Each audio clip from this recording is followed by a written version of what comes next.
আমাদের প্রিয় নেত্রী ফেসিবাদ শেখ হাসিনা নাকি ডিসেম্বর মাসে বাংলাদেশে আসছেন।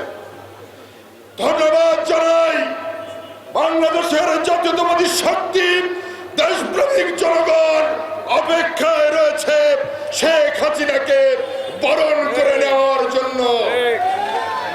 আমরা শেখ হাসিনাকে বরণ করার জন্য অপেক্ষা করছি। আপনি আসবেন, আপনাকে শুধু অনুরোধ জানাই কোন দিক দিয়ে আসবেন একটু জানিয়ে আসবেন। ওই রাস্তা দিয়ে আপনাকে বরণ করা হবে। আমরা 5ই আগস্ট আপনাকে বরণ করতে পারি নাই, বরণ করব যদি আপনার সাহস থাকে। আপনি বলেছিলেন মুজিবের মেয়ে পালায় না, শেখের বেটি পালায় না। আপনি পালিয়েছেন, আপনি বারবার পালিয়েছেন।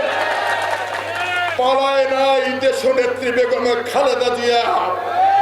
দেশনেত্রী বেগম খালেদা জিয়া একটি নির্বাচিত সরকারকে ষড়যন্ত্রের মধ্য দিয়ে সেদিন ফখরুদ্দিন মঈনুদ্দিন হটিয়েছিল, কিন্তু দেশনেত্রীকে বিমান প্রস্তুত করে রেখেছিলেন।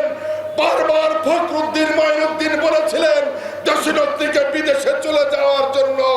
সেদিন বাংলাদেশের গণমানুষের নেত্রী দেশনেত্রী বেগম খালেদা জিয়া বলেছিলেন বাংলাদেশের বাইরে আমার কোনো ঠিকানা নাই, যদি মরতে হয় বাংলাদেশে মরব, বাঁচতে হলে বাংলাদেশেই বাঁচব, বিদেশে আমি যাব না।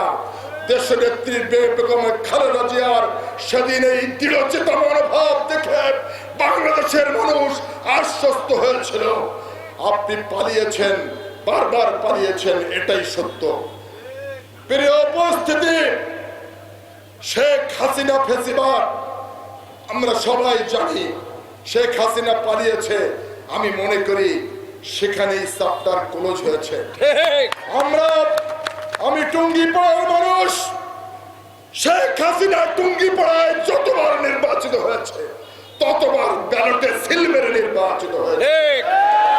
এই প্রথম টুঙ্গিপাড়া কোটালীপাড়ার মানুষ ভোট কেন্দ্রে উপস্থিত হয়ে ধানের শীষের পক্ষে, জাতীয়তাবাদীর পক্ষে, তারেক রহমানের পক্ষে ধানের শীষে ম্যান্ডেট দিয়েছে। আমরা নির্বাচিত হয়েছি। কখনো কল্পনা করি নাই একটি জাল ভোট দেওয়ার জন্য, কখনো একজন কর্মীকে উদ্বুদ্ধ করি নাই। অতএব জনগণের ভোটে নির্বাচিত প্রতিনিধিরা বাংলাদেশে রয়েছে। আপনি আসেন, কোনো সমস্যা নেই। প্রিয় উপস্থিতি।